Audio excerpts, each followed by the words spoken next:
we'll do the live thing first. Like,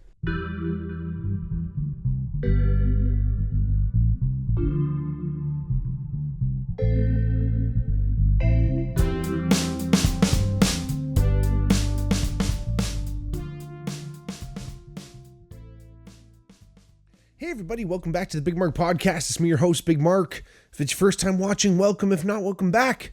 Like I always say, if you ever wanted to reach out to the podcast for any reason, hit us up in the DMs. You want to let us know if you want to hear a topic, want to come on as a guest even, or just let us know what you think. Please hit us up at the Bigmark Pod, at the Bigmark Podcast on Twitter or X or whatever.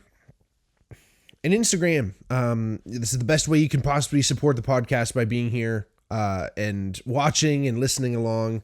If you do have the time, if you're watching on YouTube, please like and subscribe to the channel and like the video and spread the word. Let your people know. Let friends know. If you want to drop a rating, that's even better. And if you even want to go that extra mile, check out our Patreon, patreon.com/thebigmarkpod. Again, thank you all for being here. As you know, here at the Bigmark Podcast, we cover everything from sports to psychedelics. When I first started the show, I always thought, that's a pretty good way of saying, we talk about everything on the podcast. And today, I kind of wanted to talk about, I guess one of those maybe lighter psychedelics. I think maybe not everyone necessarily name checks today's choice. We're going to be talking about cannabis, marijuana, weed, dope, green, whatever you want to call it. When you kind of talk about it, you don't necessarily always say like, oh, it's like one of the classic psychedelics, LSD, psilocybin mushrooms, DMT, all that kind of stuff. But honestly, it's kind of like in the realm of kind of a lighter, more approachable version of a lot of those. I find that, they talk about weed being a gateway drug. I can see kind of what they mean in the sense that, it allows you to kind of actually experience an unaltered state of consciousness without going too far down the rabbit hole. Now, I can only speak from my own experience. Unfortunately, I've heard a lot of horror stories. I've heard a lot of people not having great times. I've seen a lot of people not having amazing times on weed. And again, like I said, it's, pretty short lived. We'll get into kind of the physiology of the drug later, but it's not a super intense, long lasting thing usually, depending on how you ingest it. But that's the thing, is that, it has to still be approached essentially with the same caution that you would with maybe some of those more classic psychedelics. Like I've said before in the podcast, when I've talked about other drugs on the show, it's always really important to know your set and setting. Have that in mind, your mindset and your setting, where you're actually going to be doing the drug. And that's also includes who you're going to be doing it with. I think a lot of people, their first shot at a lot of drugs is with friends in a group, maybe at a party, and maybe there's alcohol involved, maybe there's other substances involved, and sometimes you're not going to have, there's a chance that you might not have a great time, unfortunately, and will turn you off the drug forever. You'll never give it another shot again. And, I have to say it's sad to hear that, but I totally understand that. You can't force anyone, because that's the whole mindset thing. If you feel coerced or forced into doing anything, you're not going to be super comfortable doing it. So, don't feel that way about doing drugs, kind of thing, right? So, you should bottom line is you should want to do any drug that you're going to do. You should want to do it. That's super important. But again, a lot of times people trying weed for the first time, especially, we'll talk, cannabis, we'll call it weed. Well, not to diminish it or anything, but, at least here up in Canada, that's what it's mostly colloquially known as far as I know. but again, a lot of people's first experience with weed isn't necessarily the best. And sometimes people will be like, oh, I've never tried it before. Or, sorry, I tried it and I didn't get high. It's like, well, maybe you didn't actually like inhale it, or something else happened too, right? Like your body does have to kind of get used to it. But like I said, we'll get into the physiology later. But it is working on already existing system in the body. I mean, I don't want to make this, anyone who's probably interested in watching this episode is probably partaken in weed before and maybe knows a little something or other about it. And, as you know, here on the Bigmark podcast, we're probably going to cover all the different bases here, but I kind of want to go, a little bit over the history. Obviously, it's a naturally occurring plant. It was actually found it was grown in Mexico, and it's kind of a new world plant, and it actually grows fantastically here in British Columbia, in Canada. And I mean, there's grow houses and operations all over now because, Canada has legalized weed and has legalized weed for quite some time now. I believe it was 2016 when old Justin Trudeau finally fulfilled his promise, and essentially one of the biggest reasons probably why he got elected was that he was going to make weed legal. And before, and it's kind of funny, I got to live a little bit of my early adult life under prohibition, under cannabis prohibition in Canada. It was just as illegal, or not just as illegal, but it was illegal to have. I think there's different punishments for the amount of weed, but you weren't allowed to have any. You definitely weren't allowed to sell it, all these different things. But like Canada, it was almost like we were like the Netherlands. Like we were almost like Amsterdam in Canada here, the way we blaze it up, especially in the West Coast. But again, it was just kind of one of those weird times where it was illegal, but it wasn't legal. Anyway, it was super, super weird. Like the way people used it was like it was legal.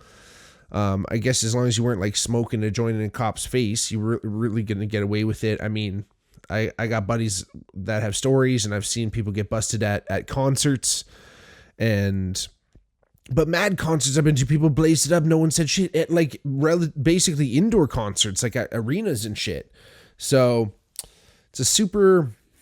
it was a weird time, like I said, and like, I had to purchase it through a friend. Like, I couldn't go to a dispensary like you can go now, just to the store. But it was relatively easy to get a hold of them. I mean, it wasn't always super easy, but shout out to the boys, you know who you are. But again, it's kind of like one of those things where we were able to do it. We were able to find our way and figure it out. And when it was legalized, nothing really changed in a lot of people's lives. And, I think a lot of the fears behind it have been fears that have stemmed from a long history of anti cannabis rhetoric. A lot of it coming from the United States.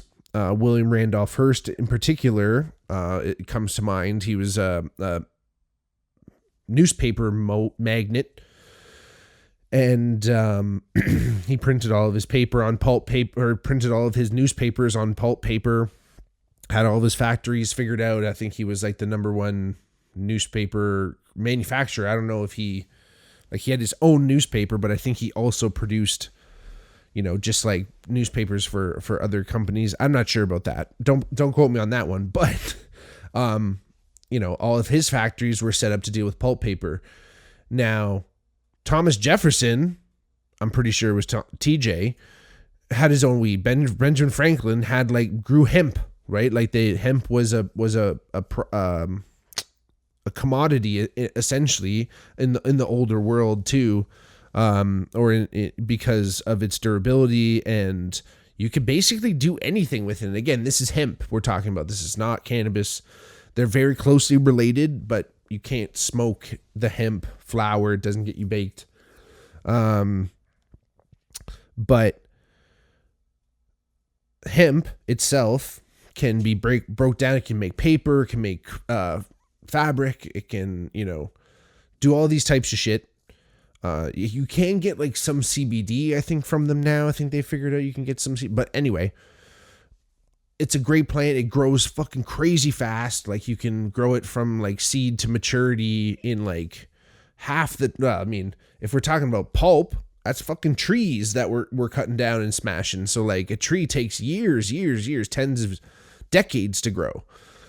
And then we're fucking chopping those shits down bad. So anyway, hemp was on the rise. People were like, all right, we can make newspaper out of this hemp. Actually, there's this machine called the decorticator that would actually break down the hemp into a product that you could actually make paper with. And this was going to compete with Hearst's pulp paper machines.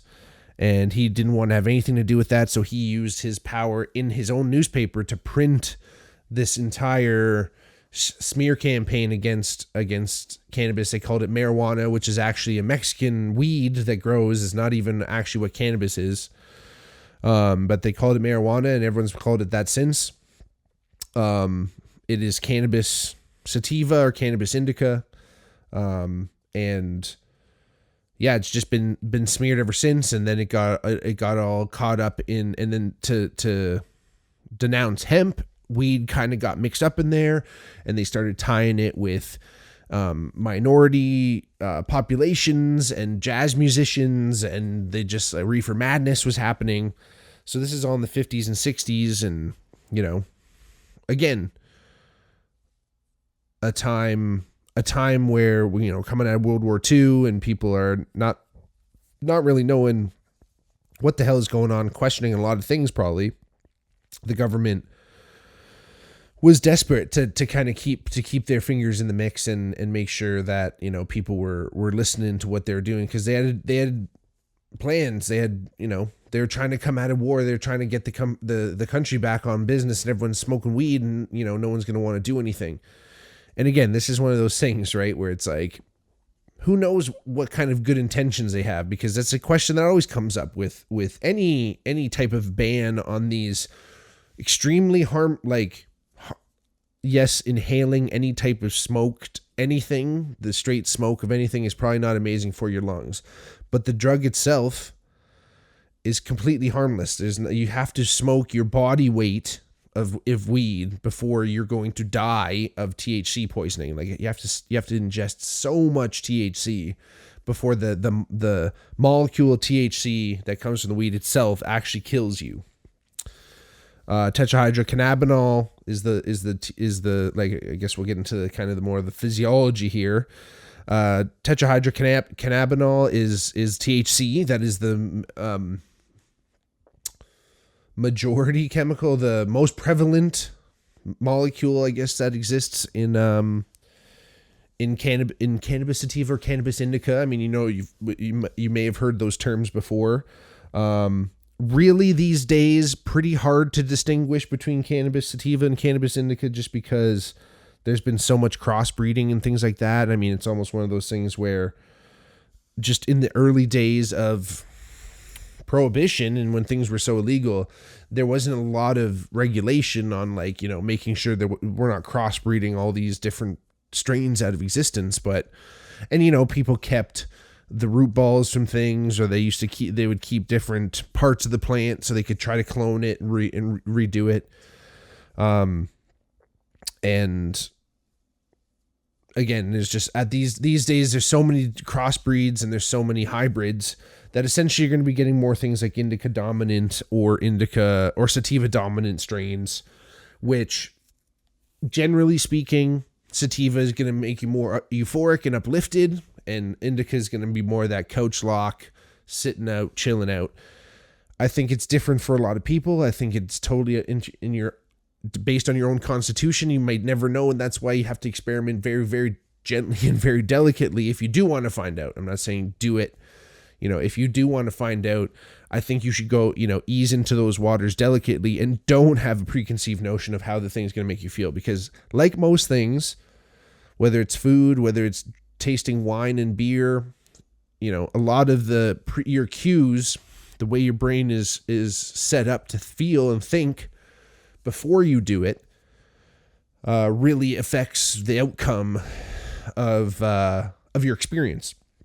So again, a sativa might, make you feel like, at least for myself, it makes me kind of feel euphoric for a little bit. It's great. You feel that high, and you might even feel like super energized actually, but I associate that large high with also a low where I just feel like it actually even more tired than if I smoked an indica, in my opinion. Like the opposite feeling of just like, oh, now I'm super mellow, whether I want to smoke again to try to get myself up, but then now I'm on this roller coaster, and then that's going to just not be an enjoyable ride, where I find with indicas, it's a little bit more of a smooth ride up and down. You don't go too high, you don't go too low. But again, it's just totally up to your constitution kind of thing, right? So, and different strains are react completely different, right? So, luckily today, because things are legal, you can go to a cannabis dispensary, and they are very, very helpful, and they can help you kind of find something. But again, ease into things if you are going to try something for the first time. But know that it actually works on an endogenous cannabinoid system that is in your body. This isn't a drug that is hijacking a system that doesn't want to be hijacked, or is being infiltrated by a completely different molecule. THC is practically an identical match for anandamide, which is the THC equivalent molecule that our body produces itself. And it bonds to our CB1 receptors. And again, it is the endogenous cannabinoid system is responsible for that parasympathetic nervous system response of calming you and lowering anxiety, and that's where that all comes from. Now, all these things are, how should I say, anandamide is synthesized in the body, right? Like I said, it's made, and it's made by a key enzyme here. I'm just trying to look up where it is actually.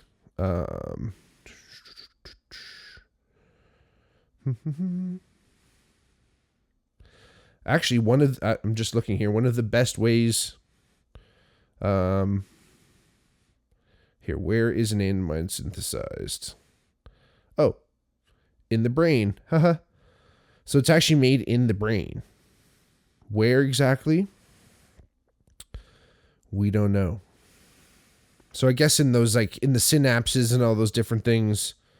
Anyway, sorry, not to derail us here, but anandamide's it's something that's already being produced in the body, and actually one of the best ways to produce or increase your body's production of anandamide is through exercise. So that runner's high is basically like being baked. So if you want to get high without the drugs, go for a run. But again, it's kind of one of those things where human beings have been found with cannabis, tens of thousands of years ago. It's been a part of many cultures, religious or otherwise. And basically after all that reefer madness shit, people went to Vietnam, and they found a bunch of weed growing over there, and people got baked, and they're like, yo, this shit's pretty fucking sick. It kind of makes me forget all the horrors of war, right? So, again, you kind of look back on some of these things, like we were saying before, and you wonder, all these prohibitions on these drugs that open your mind, that make you think differently, that make you question things potentially, or at least question your own viewpoints on things, or offer other perspectives.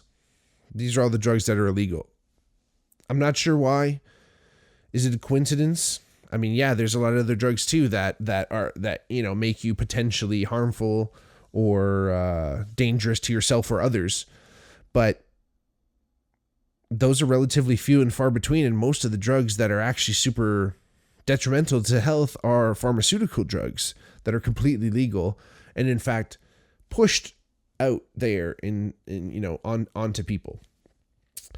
I was also lucky enough that my experience with cannabis has always been positive. I've never greened out. I've definitely felt like, oh, maybe I've smoked one too many, but never threw up, never felt weird. You know, I always enjoyed partying with it or with people without, drinking on it, not drinking. I mean, there's some cannabis concentrates, which I might say are not always the most fun, because that's just another level, man. I'm not necessarily here to advocate and tell people what to do, but man, even those pens, like the electronic weed pens, like that's like weed concentrate in there. It's not just weed. Like, whoo, man, that stuff is not great. But anyway, like I said, I was lucky enough that my experiences have been pretty good with it. In high school, I never, smoked during school. It was something that maybe I did on the weekends with friends. And then, when I got away and went to school, I was playing football. So you weren't allowed to smoke weed for football because they actually tested you. And especially when I played football, they actually tested us. I mean, I never got tested personally, but the football team was one of the most tested teams at the entire school. I mean, one of my good buddies, he played rugby at university at Wilfrid Laurier, and he never got tested once. And they were getting after it. So like, we weren't even playing around. Like, no one on the team, and in fact, a lot of the guys on the team were blazing it up. No one ever crossed that line and smoked during season, because if you got caught, you got suspended for 2 years, and that's a long fucking time if you're in school and you only have 3 to 5 years, maybe 6, to play. If you go to grad school and get an extra year of eligibility. So it's dicey, man. Like, so no one ever did it. And, other drugs you get caught for, you get full expulsions from all sports in Canada too. That's the way it would work with the Center for Ethics in Sport, Canadian Center for Ethics in Sport, CCES. They were the ones responsible for testing all sports in Canada. And in fact, actually the CFL, I think they were responsible for too. Anyhow, so for 4 to 5 months a year, maybe less, maybe more, I wasn't smoking during those years. So it was great. You got a little time off, but every time we do it, by the end of the season, everyone's a little fucking ornery. Everyone's a little sore. Everyone could use a little toke, like, and just, it'll make things feel better. I can see why, I guess they would ban it in that sense, because out of season, you could smoke. Even if they tested you, you could have THC levels that people have never seen, and you'd still be okay. So even the Canadian Center for Ethics in Sports realized that, it's not that harmful, but I can see why during season they would ban it, because it is kind of a recovery aid. Like I said, we were all sore and shit. We knew it would help.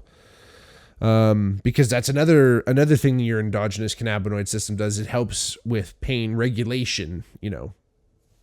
There's actually other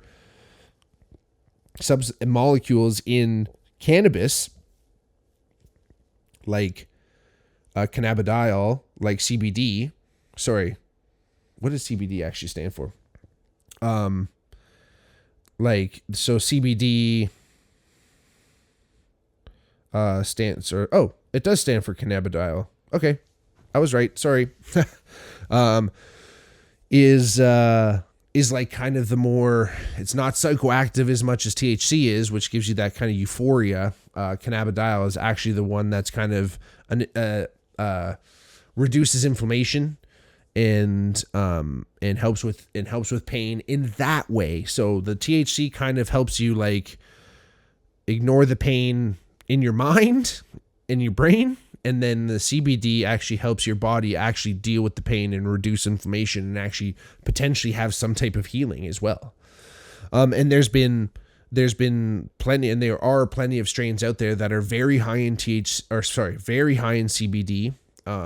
Like Charlotte's Web, for instance, is very, very high in CBD, almost no THC, because they kind of have like a counteractive thing. If there's a lot of THC, there's usually not a lot of CBD, and vice versa.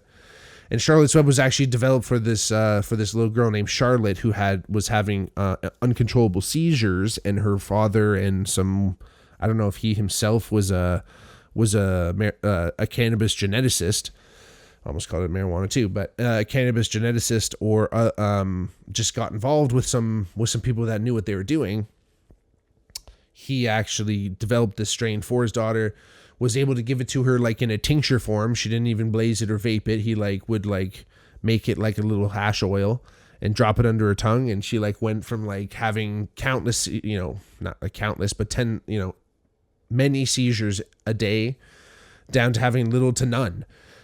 So something's working in there. And again, that's another question of why is this illegal? Well, we could have been studying these things. We could have been figuring out what these molecules are actually capable of, let alone like, the fact that we can make money off it as a country. And I think we have, and I'd like to see the numbers by now, because we're almost 10 years into legalization, and there's lots of other countries that have it. Like I mentioned, Amsterdam before,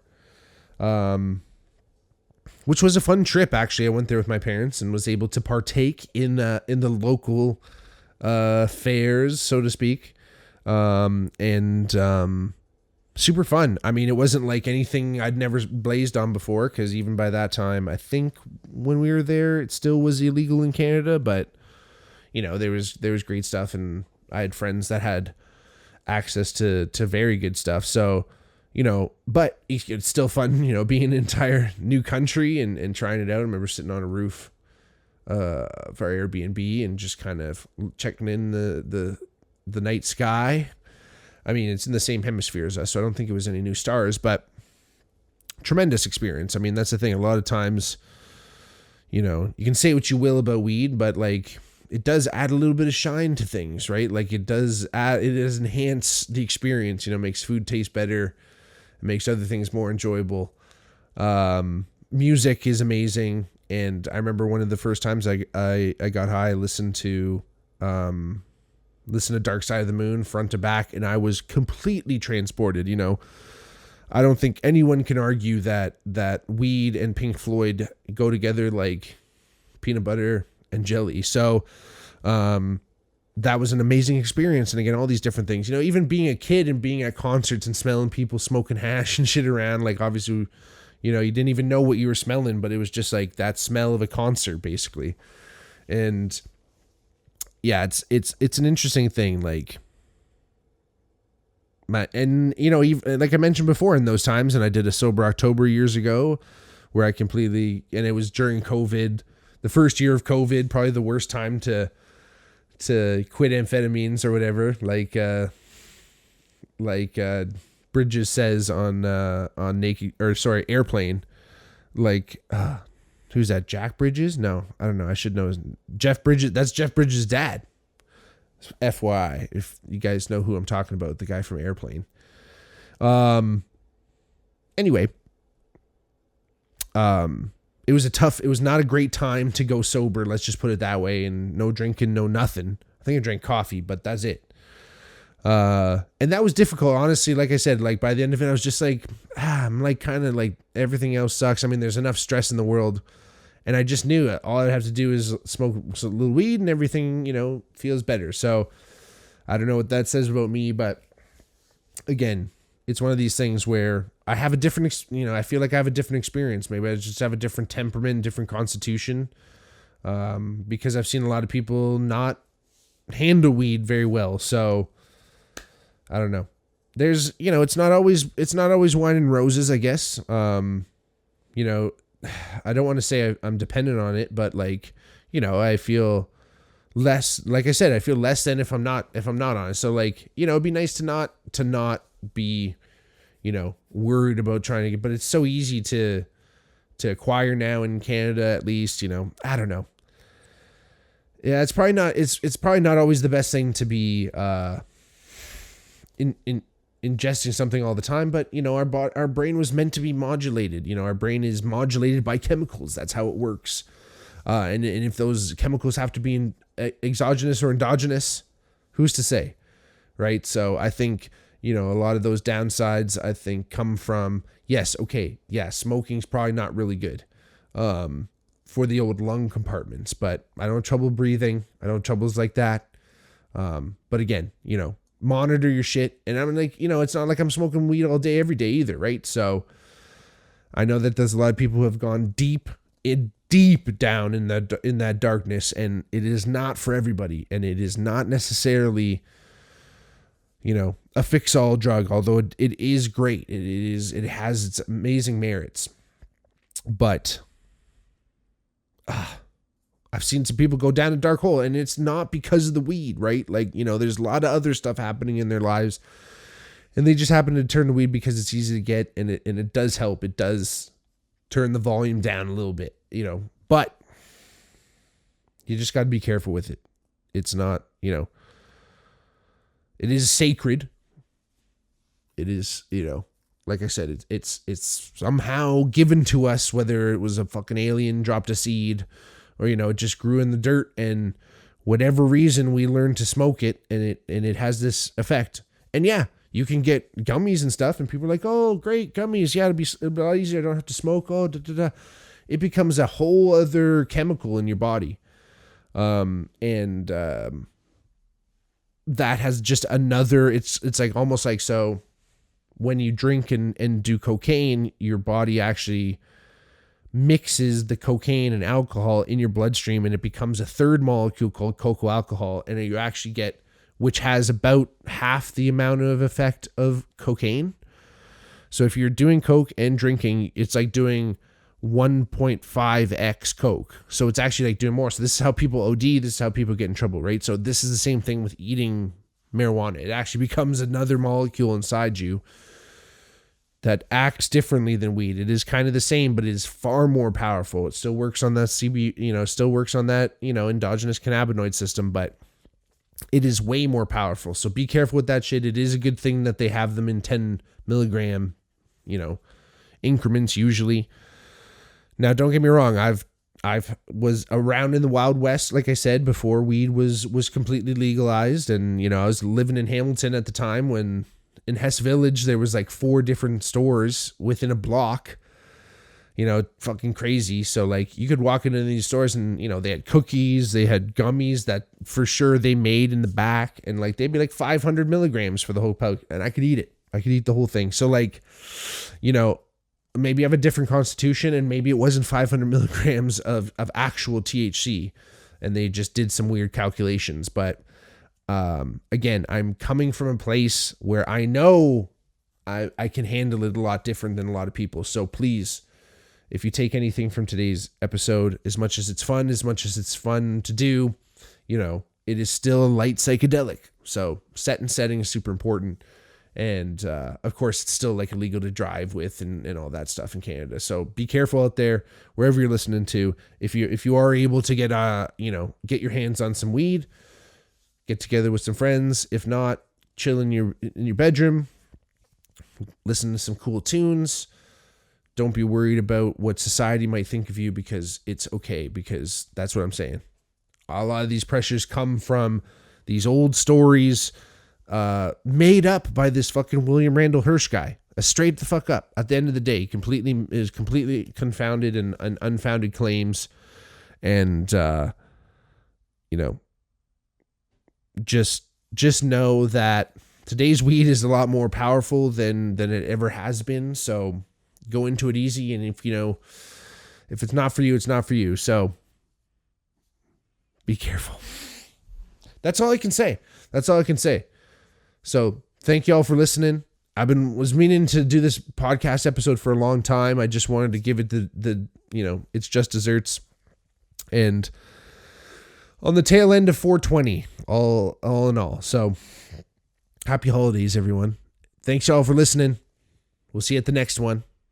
Check out our Patreon, YouTubes, wherever you're at. Love you. Peace.